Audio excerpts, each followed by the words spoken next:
Narcissistic ആയിട്ടുള്ള relationships എന്നുള്ളത് നമുക്ക് എല്ലാവർക്കും അറിയാം ഇമോഷണലി അബ്യൂസീവ് ആണ് എന്നുള്ളതല്ലേ.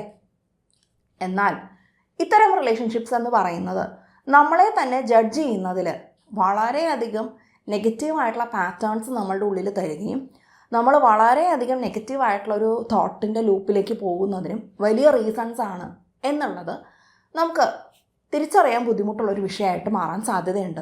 അങ്ങനെ വേറൊരു വ്യക്തി പറഞ്ഞാലൊക്കെ എങ്ങനെയാണ് നമുക്ക് നമ്മളെ പറ്റിയിട്ടുള്ള ഒരു ഐഡൻറ്റിറ്റി നഷ്ടപ്പെടുന്നത്, എങ്ങനെയാണ് നമ്മൾ നമ്മളെ തന്നെ കാണുന്നതിൽ പ്രശ്നങ്ങൾ വരുന്നത്, നമ്മൾ നമ്മളെ തന്നെ തിരിച്ചറിയുന്നതിൽ എങ്ങനെയാണ് അവിടെ പ്രയാസങ്ങൾ വരുന്നത്, ഇന്ന് നമുക്ക് സംസാരിക്കാം. നമുക്ക് നമ്മളിൽ തന്നെയുള്ള വിശ്വാസം നഷ്ടപ്പെട്ടു പോകുന്ന, നമ്മളെ തന്നെ നെഗറ്റീവായിട്ട് ജഡ്ജ് ചെയ്യുന്നതിലേക്ക് കാരണമാകുന്ന നാർസിസ്റ്റിക് ആയിട്ടുള്ള അബ്യൂസിനകത്തെ 6 പാറ്റേൺസിനെ പറ്റി. എല്ലാവർക്കും ബോധിയിലേക്ക് സ്വാഗതം.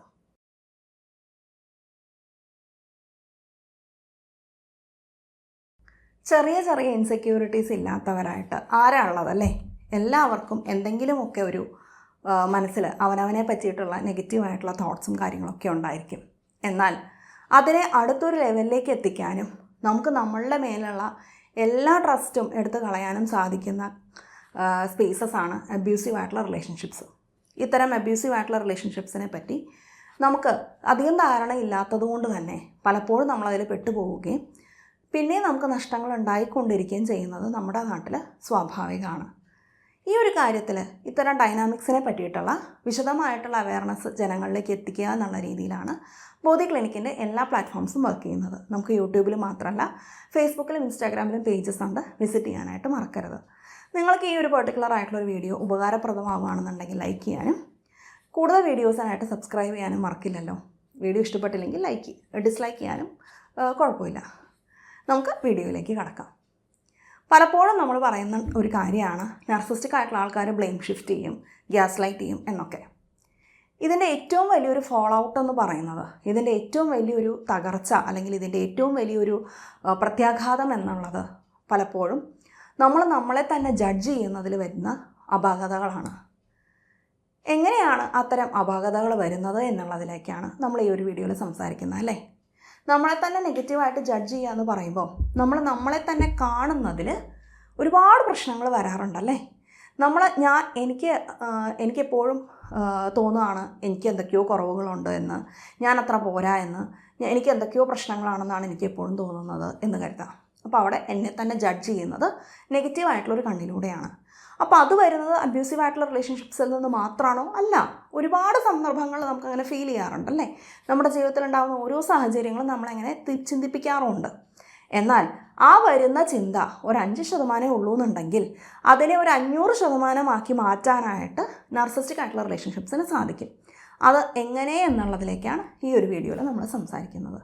ഏറ്റവും ആദ്യമായി തന്നെ അതിൽ ഏറ്റവും സിഗ്നിഫിക്കൻ്റ് ആയിട്ട് വരുന്നത് നാർസിസ്റ്റിക് ആയിട്ടുള്ള ഒരു വ്യക്തിയുടെ ഗ്യാസ് ലൈറ്റിങ്ങും ബ്ലെയിം ഷിഫ്റ്റിങ്ങുമാണ്.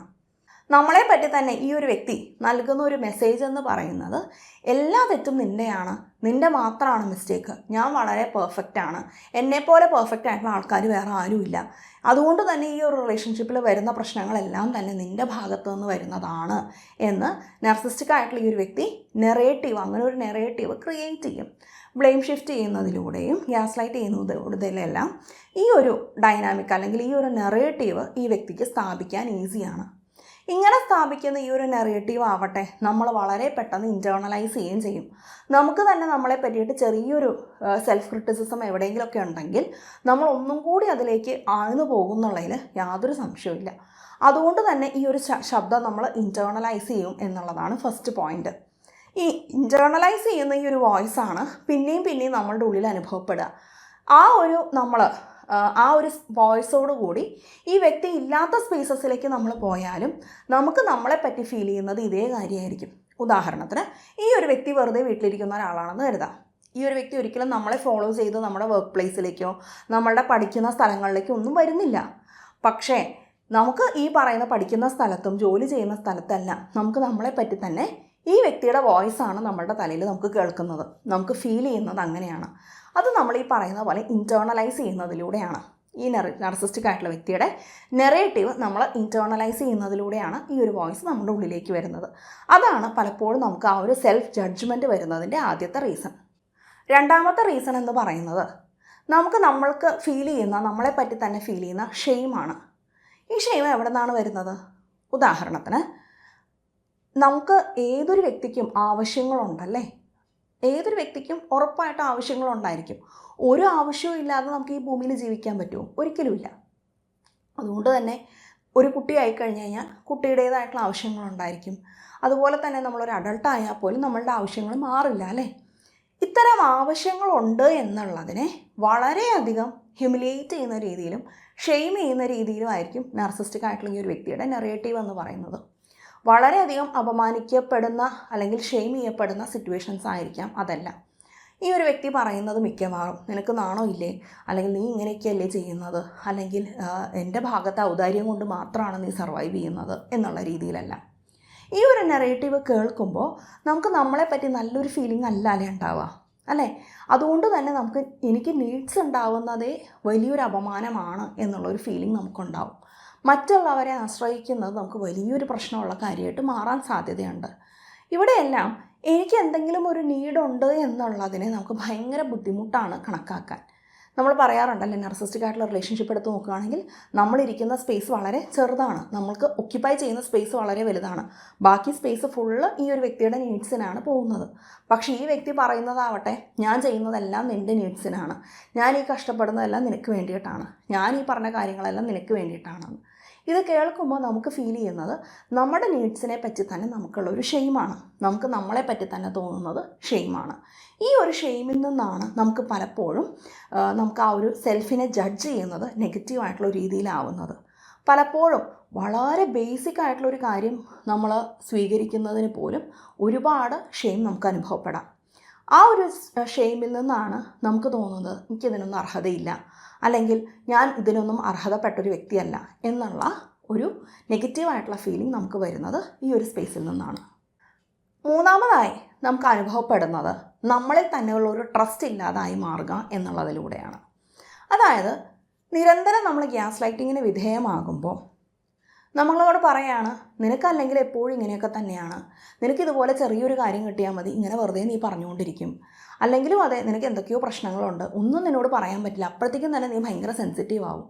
ഈ പറയുന്ന രീതിയിലുള്ള നെറേറ്റീവ് തുടരെ കേൾക്കുന്നത് വഴി നമുക്ക് നമ്മളിലുള്ള ഒരു ട്രസ്റ്റ് നമുക്ക് നഷ്ടപ്പെടും. നമ്മുടെ വോയിസ് എന്ന് പറയുന്നത് പുച്ഛിക്കേണ്ടുന്നൊരു വോയിസ് ആണ് എന്നാണ് നമ്മുടെ ഉള്ളിൽ ഫീൽ ചെയ്യുക. അല്ല, ഞാൻ പറയുന്നതിനകത്തും കാര്യമുണ്ട്, ഞാൻ പറയുന്നത് വാലിഡ് ആയിട്ടുള്ള ഒരു കാര്യമാണ്, അതിന് ഇമ്പോർട്ടൻസ് ഉണ്ട് എന്നുള്ളത് അസേർട്ട് ചെയ്യാൻ നമുക്ക് സാധിക്കില്ല. കാരണം നമുക്ക് ഫീൽ ചെയ്യുന്നത് കൺഫ്യൂഷനാണ്. ഈ കൺഫ്യൂഷൻ വരുന്നതിലേക്ക് ഗ്യാസ് ലൈറ്റിങ്ങിൻ്റെ ഭാഗത്തുനിന്ന് ഒരുപാട് കോൺട്രിബ്യൂഷനുണ്ട്. അതുകൊണ്ട് തന്നെ ഈ ഗ്യാസ് ലൈറ്റിംഗ് കേൾക്കുമ്പോഴത്തേക്കും നമുക്ക് നിരന്തരം കേൾക്കുന്നത് വഴി കുറച്ച് കഴിയുമ്പോഴേക്കും നമ്മളെ തന്നെ ഗ്യാസ് ലൈറ്റ് ചെയ്ത് തുടങ്ങും. പിന്നെ ഈ ഒരു വ്യക്തി വേണമെന്നില്ല, നമുക്ക് തന്നെ നമ്മളെ ഗ്യാസ് ലൈറ്റ് ചെയ്യാൻ പറ്റും. എനിക്ക് വെറുതെ തോന്നുന്നതായിരിക്കും, അല്ലെങ്കിലും അതെ ഞാൻ പറയുന്നതിലൊന്നും വലിയ കാര്യമൊന്നുമില്ല, അല്ലെങ്കിൽ എനിക്ക് എൻ്റേതായിട്ടുള്ള കാര്യങ്ങളിലൊന്നും വലിയ ഉറപ്പില്ല, അല്ലെങ്കിൽ ഞാൻ ഭയങ്കര സെൻസിറ്റീവ് ആയതുകൊണ്ട് എനിക്ക് വെറുതെ ഇങ്ങനെയൊക്കെ ഫീൽ ചെയ്യും എന്നുള്ള നെറേറ്റീവായിരിക്കും നമ്മുടെ ഉള്ളിൽ കൂടുതലായിട്ട് നിൽക്കുന്നത്. അതുവഴി നമുക്ക് നമ്മളിൽ തന്നെയുള്ള ഒരു ട്രസ്റ്റ് ഇല്ലാതെ വരുന്നത് വഴി തന്നെ നമുക്ക് നമ്മളെ ജഡ്ജ് ചെയ്യുന്നത് വളരെ നെഗറ്റീവായിട്ടായിരിക്കും അല്ലേ?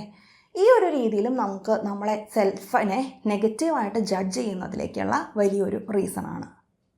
നാലാമത്തെ റീസൺ എന്ന് പറയുന്നത്, ഏതൊരു വ്യക്തിക്കും അവനവൻ്റേതായിട്ടുള്ള പ്രശ്നങ്ങളുണ്ടായിരിക്കും, ഫ്ലോസ് ഉണ്ടായിരിക്കും, വീക്ക്നെസ്സുകളുണ്ടായിരിക്കും അല്ലേ?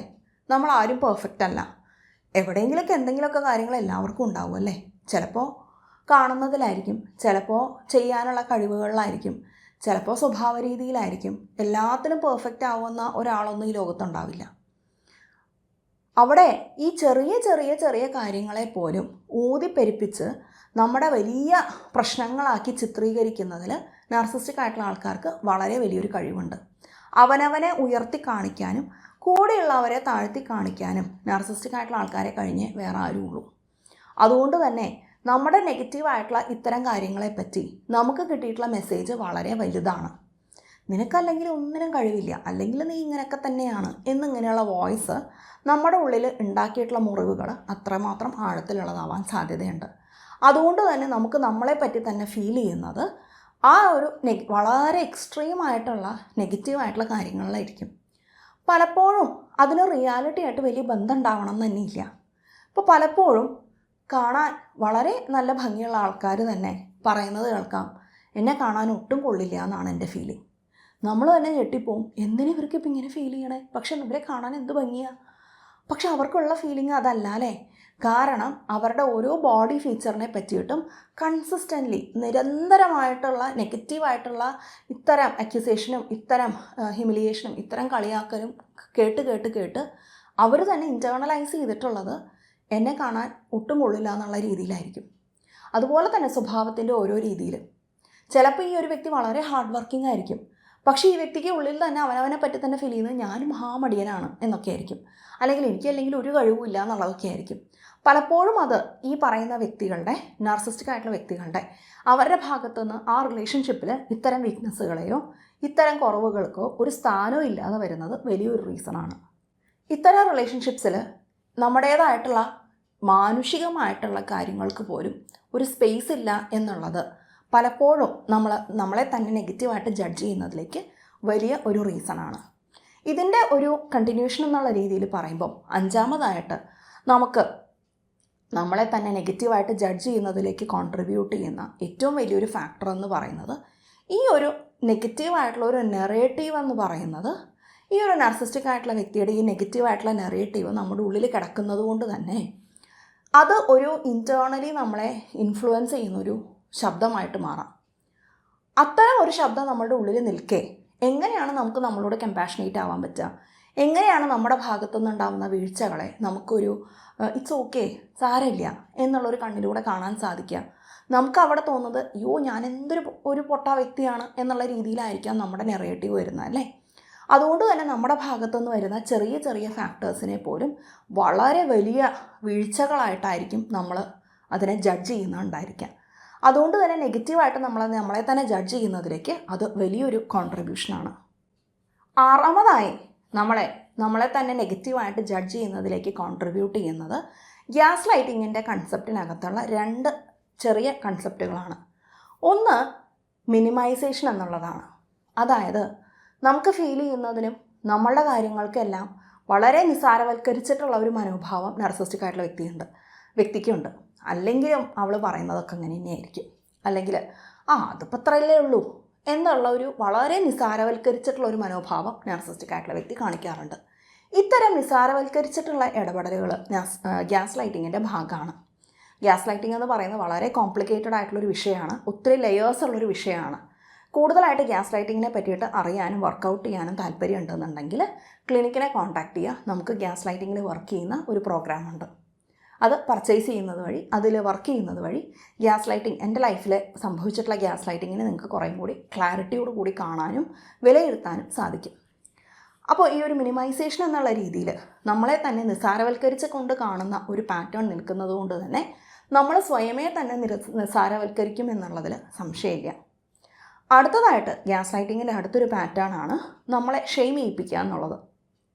അതായത് നമ്മൾ എന്തെങ്കിലും വാലിഡ് ആയിട്ടുള്ളൊരു കാര്യം പറയുമ്പോൾ അത് നിൻ്റെ കുഴപ്പമാണ്, അല്ലെങ്കിൽ നീ ഇങ്ങനെയൊക്കെ തന്നെയാണ് എന്നുള്ള രീതിയിൽ ഗ്യാസ് ലൈറ്റ് ചെയ്യുമ്പോൾ നമുക്ക് നമ്മളെപ്പറ്റി അഭിമാനമല്ലല്ലോ തോന്നുക, നമ്മൾ ഭയങ്കര കുറഞ്ഞൊരു കാര്യമായിട്ടല്ലേ നമുക്ക് ഫീൽ ചെയ്യുക. ഇത്തരം ഷെയിം എന്ന് പറയുന്നത് നമ്മളുടെ ഉള്ളിൽ നിൽക്കുകയും പിന്നെ നമ്മൾ എന്തൊരു കാര്യത്തിലേക്ക് പോകുമ്പോഴും ഈ ഒരു ഷെയിം നമുക്ക് അനുഭവപ്പെടുകയും ചെയ്യും എന്നുള്ളതിൽ സംശയമില്ല. ഇത്തരം ഡൈനാമിക്സ് നിരന്തരം റെഗുലറായിട്ട് ഒരു റിലേഷൻഷിപ്പിൽ ഉണ്ടാവുകയും നമ്മൾ കൺസിസ്റ്റൻ്റ്ലി ആ ഒരു റിലേഷൻഷിപ്പിൽ നിൽക്കുകയും ചെയ്യുമ്പോൾ ഇത്തരം പ്രയാസങ്ങളെല്ലാം തന്നെ നമുക്ക് വന്നു ചേരും എന്നുള്ളതിൽ നമുക്ക് പ്രത്യേകിച്ച് എടുത്ത് പറയാനില്ലല്ലോ. ഈ ഒരു വീഡിയോയിൽ നിന്ന് ഈ പറയുന്ന ഞാൻ എന്നെ തന്നെ ജഡ്ജ് ചെയ്യുന്നതിനകത്ത് വരുന്ന പ്രശ്നങ്ങളിൽ നാർസിസത്തിൻ്റേതായിട്ടുള്ള കോൺട്രിബ്യൂഷൻ എന്താണ് എന്നുള്ളത്, ഈ ഒരു അബ്യൂസിന് ഉള്ള കോൺട്രിബ്യൂഷൻ എന്താണ് എന്നുള്ളതിൽ എല്ലാവർക്കും ഒരു ക്ലാരിറ്റി കിട്ടിയിട്ടുണ്ടാവും എന്ന് വിശ്വസിക്കുന്നു. നിങ്ങൾക്ക് കിട്ടിയ ക്ലാരിറ്റി എന്താണ് താഴെ കമൻറ്റിൽ രേഖപ്പെടുത്താമോ? ഇനിയും അടുത്തൊരു ദിവസം അടുത്തൊരു വീഡിയോയിലൂടെ കാണുന്നവരെല്ലാവർക്കും നന്ദി, നമസ്കാരം.